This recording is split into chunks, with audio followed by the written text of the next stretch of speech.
खबर से आपको आगाह करते चले कि मुजफ्फरगढ़ के थाना महमूद कोट के इलाके घर में होने वाली डकैती की नामालूम वारदात ट्रेस।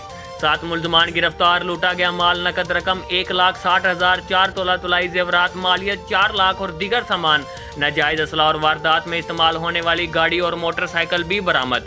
DPO मोहम्मद हसन इकबाल की पुलिस टीम को नामालूम वारदात ट्रेस करने पर शाबाश।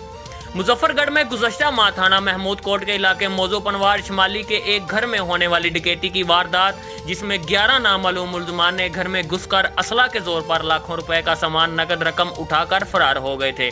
SHO थाना महमूद कोट इमरान हमीद माड़ा की सरबराही में पुलिस टीम ने कार्रवाई करते हुए नामालूम मुल्ज़मान को ट्रेस करके 7 मुल्ज़मान को गिरफ्तार कर लिया और इनके कब्जे से नकद रकम मुबलग 1,60,000, 4 तोला तुलाई जेवरात, मालियत 4 लाख, दीगर सामान, नाजायज असला, वारदात में इस्तेमाल होने वाली गाड़ी और मोटरसाइकिल भी बरामद कर ली गई।